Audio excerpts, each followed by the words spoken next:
Hello friends, हमारे नए video में आप सभी का स्वागत है। आज हम आपको ऐसी कहानी सुनाते हैं, भाभी के साथ संभोग कैसे किया जाए। हमेशा दिमाग में यही चलता था, बस ज़रूरत थी तो एक मौके की। भैया की शादी हुई थी, घर में खुशी का माहौल था। मेरा भी कॉलेज खत्म हो चुका था। मैं बचपन से ही शर्मीले स्वभाव का था। किसी लड़की के किसी लड़की से दोस्ती तो दूर, कभी ढंग से बात भी नहीं करता था। लेकिन जब भाभी आई तो वो काफ़ी बुलबुली और शरारती थी। हमेशा मजाक करती थी और कहती, ये बड़े सुपे रुस्तुम है। इस गर्लफ्रेंड 10 गर्लफ्रेंड होगी, लेकिन शक्ल ऐसी बना कर रखते हैं कि किसी को पता ही ना चले। धीरे धीरे मैं भी भाभी के मजाक में शामिल होने लगा और मुझे लगने लगा कि कहीं ना कहीं मैं उन्हें पसंद करने लगा हूँ। एक दिन जनवरी की ठंडी रात में मुझे तेज बुखार हो गया। भाभी ने कहा, लेट जाए, मैं बाम लगा देती हूँ। उन्होंने मेरे माथे पर बाम लगाया और फिर मेरे शर्ट के बटन खोलकर सीने पर भी बाम लगाने लगी। उस पल मुझे ऐसा लगा कि शायद भाभी भी वही चाहती है जो मैं चाहता हूँ। कुछ दिन बाद मेरे नज़रें बदलने लगी। जब भी भाभी सामने होती तो मेरा ध्यान उनके चेहरे से ज़्यादा उनसे जिस्म पर जाता। इस समय किसी मौके की तलाश में रहता कि कभी उनका कोई अंग दिख जाए। भाभी भी हमेशा इसी मजाक के साथ मेरे आसपास रहती थी, जिससे मेरा भ्रम और गहरा हो गया। एक दिन छत के कमरे में मैं सो रहा था, तभी लाइट चली गई और भाभी मेरे लिए पानी लेकर ऊपर आई। मैंने अचानक उसका हाथ पकड़कर अपनी ओर खींच लिया। भाभी घबरा गई और बोली, अरे भैया, पागल हो गई हो क्या? गिर जाओगी। जैसे ही वो चारपाई पर बैठी, मैंने झट से उनके होठों पर अपने होठ रख दिए। भाभी झटके से उठी और मुझे जोरदार थप्पड़ मारते हुए बोली, शर्म नहीं आती? भाभी के साथ ऐसा करते हो?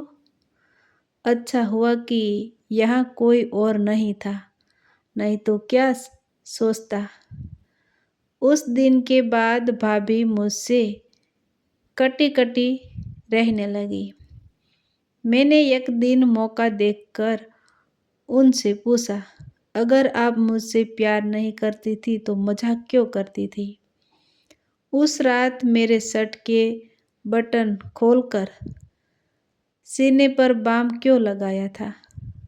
भाभी ने फिर से एक जोरदार थप्पड़ मारा और बोली, भाभी और देवर का रिश्ता सिर्फ मजाक का होता है।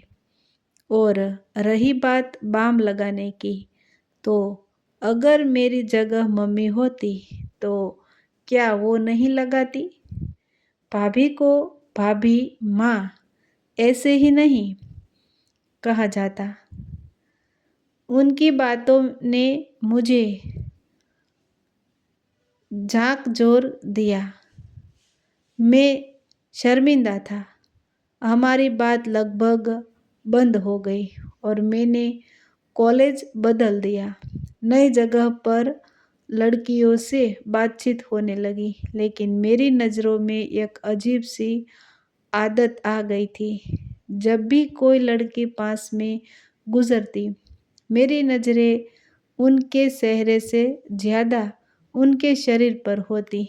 मैं लड़कियों को उनसे फिगर से पहचानने लगा था। उनके निजी अंगों पर नज़र डालने की आदत बन गई थी। समय बीतता गया, लेकिन मेरी सोच और गंदी होती गई। एक दिन मेरी 11 साल की भांजी घर आई।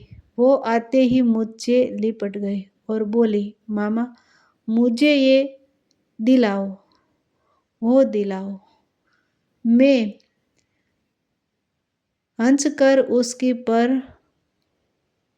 फरमाइश पूरी कर रहा था, लेकिन एक दिन जब वो मेरी गोद में बैठी तो मेरे मन में उसके लिए भी गलत ख्याल आने लगा। मैं बुरी तरह डर गया। मुझे खुद से घिन आने लगी। समझ नहीं आ रहा था कि मेरे साथ ये सब क्यों हो रहा है। अब भी वो मासूम मेरे पास आती, मैं घबरा कर वहाँ से हट जाता। काफ़ी सोचने के बाद मैं डॉक्टर के पास गया और अपनी पूरी समस्या बताई। उन्होंने मुझे एक साइकोलॉजिस्ट से मिलने की सलाह दी। मैं साइकोलॉजिस्ट के पास गया, जहाँ उन्होंने मुझसे कई घंटे तक बातें की और हफ्ते में एक सेशन के लिए बुलाया। 2 महीने तक बिना किसी दवाई के सिर्फ बातचीत के रीजिए उन्होंने मुझे समझाया कि मेरी यह स्थिति अत्यधिक अश्लील वीडियो देखने के कारण हुई थी।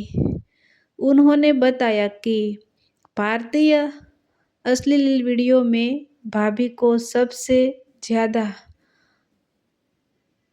हाईलाइट किया जाता है। ऐसे वीडियो बार बार देखने के कारण मेरा दिमाग पर यह मानने लगा था कि असल ज़िंदगी में भी भाभी का वही किरदार होता है।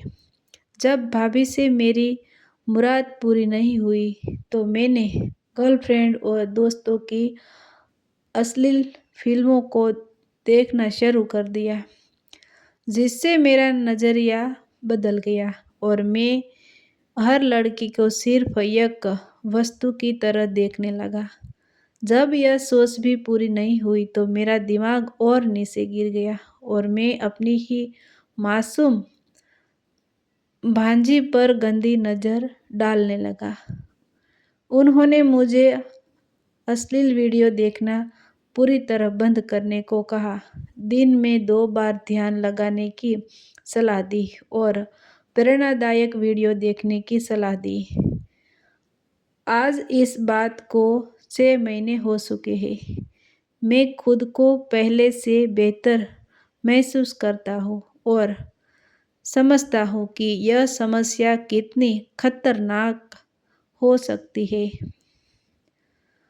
अब मैं अपने आसपास के लोगों को यह बताता हूँ कि अश्लील फिल्म में हमारे दिमाग को इस कदर प्रभावित कर देती है कि हमें पता भी नहीं चलता कि हम कब किस हद तक गिर चुके हैं।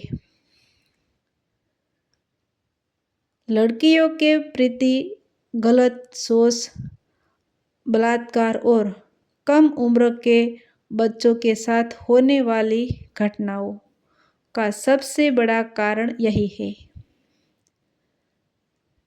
तो मित्रों, ऐसे ही नए नए वीडियो देखने के लिए हमारे चैनल लाइक, शेयर और सब्सक्राइब कीजिए और साथ में कमेंट भी कीजिए कि कैसी लगी ये कहानी।